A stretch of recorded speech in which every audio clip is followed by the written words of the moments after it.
So, gusto ko naman kausapin yung ating mahal na Pangulo, si President Ferdinand Bongbong Marcos Jr., pababa sa sambayan ng Pilipino, at lahat ng politiko, regardless of your political party. Mr. President, tinakda na po ng Diyos ang bansang Pilipinas ay gawing apple of the eye ng buong mundo. At ito po ay sa inyong term. Maaaring hindi nyo po alam o maaaring hindi nyo naintindihan.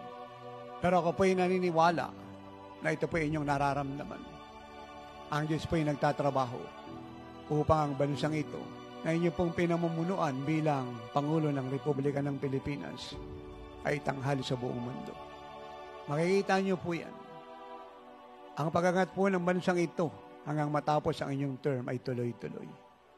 Regardless, ulitin ko po, regardless of opposition, regardless of fake news,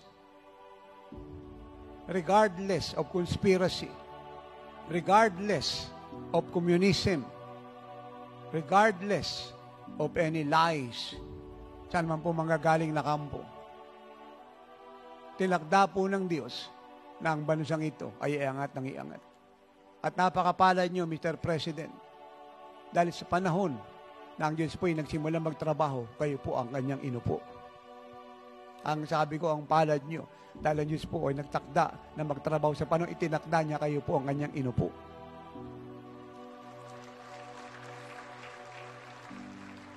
Isa lang po ang aking hihilingin sa inyo, mahal na Pangulo. At isama niyo po ang inyong buong gabinete. At tudyukan niyo po ang buong Pilipinas. Susundin po kayo ng sambayan ng Pilipino sa isang simpleng appeal. At ito po siya, Mr. President. Palagi po kayo magpasalamat sa Diyos na sumama sa inyong administrasyon at nagpala, nagpasagana, nagligtas sa sambayan ng Pilipino.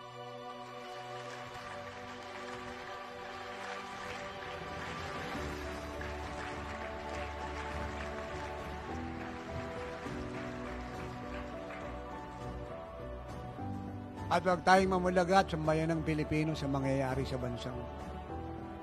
Kaya kung tayo magtatanong sa bayan ng Pilipino, ano dahilan? I answer briefly, so specific. Now is the time of prophetic fulfillment for the Philippine island to soar high. So anong ibig sabihin ng time ng prophetic fulfillment sa bayan ng Pilipino? Dumating na pong itinakdang panahon ng Diyos.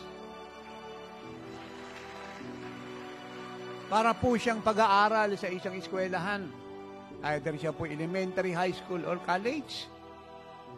Hindi ka po pwedeng makagraduate malibang dumating ang panahon ng iyong pagtatapos.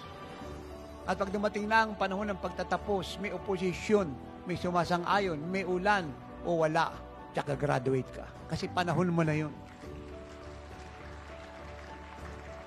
Kahit anong ungol ng diablo at balita na ibabalita ng mga reporter at mga ayaw ng gagawin ng Diyos sa bansang ito at fanatic sa kanyang political party na ayaw magbukas ng pananaw sa bagong bagay na gustong gawin ng Diyos na nabubuhay sa hatred and forgiveness.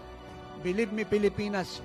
Believe me, beloved Mr. President, at ako po nagpropesiya 2 buwan bago mag-eleksyon, kayo po mananalo. Uulitin ko, believe me, Mr. President, tuloy-tuloy po ang soaring high ng Pilipinas.